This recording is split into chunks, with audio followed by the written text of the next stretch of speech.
अब जम्मू कश्मीर की फिक्र, जहां बाढ़ और बारिश से हालात बेकाबू होते जा रहे हैं। वहां कल रात की बारिश से अभी जो हालात हैं वो चिंताजनक हैं और ये बारिश लगातार जारी है।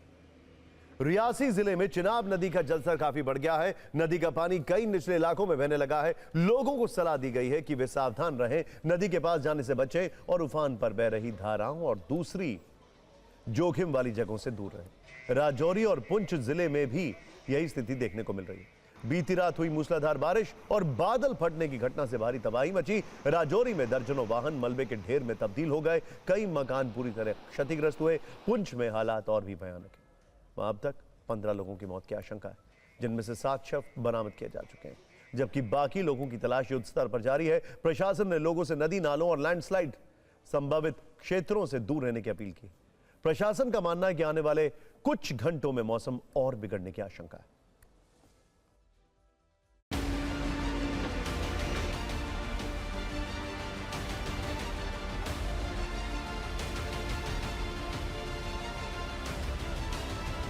पुंछ में कुदरत के कहर की एक एक तस्वीर TV9 आपको लगातार दिखा रहा है। ये है वो बादल फटने की जगह जहां पर बादल फटा है और उसके बाद भीषण तबाही जो है वो यहां पर देखने को मिली है। लगातार अगर आप देखेंगे तो यहां पर ये नाला उफान पर है पूरी तरीके से, और जो रेस्क्यू टीम या फिर जो एडमिनिस्ट्रेशन की टीम यहां पर पहुंची हुई है वो इस उफनते हुए नाले को महज ये 6 इंच की जो एक लकड़ी का पुल बनाया गया है उसके माध्यम से कहीं ना कहीं वो पार करने की कोशिश कर रहे हैं। बहुत खतरनाक है, इतना बादल फटा है, इसकी वजह से तकरीबन 30 मकान बह गए हैं। जम्मू के नौशहरा में इस समय एक बड़ा रेस्क्यू ऑपरेशन चलाया जा रहा है। रेस्क्यू ऑपरेशन है एक डेड बॉडी को रिट्रीव करने को लेकर। पिछले 3 दिनों से ये शव यहाँ फंसा हुआ है।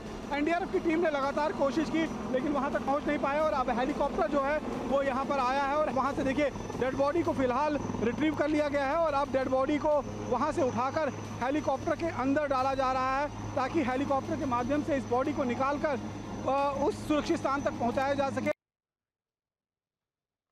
वैसे इस बार देश भर में सामान्य से करीब 24% कम बारिश हुई है। कई एक्सपर्ट सूखे का ऐलान बजा चुके हैं। हालांकि इसरो की नई सैटेलाइट तस्वीरों से अच्छी खबर यह मिली है कि देश के करीब 70% हिस्से में मानसूनी बादल छाए हुए हैं और अगले 5 दिन तक उत्तर पूर्व और पूर्वोत्तर भारत समेत 60% से ज्यादा हिस्सों में बारिश की संभावना है।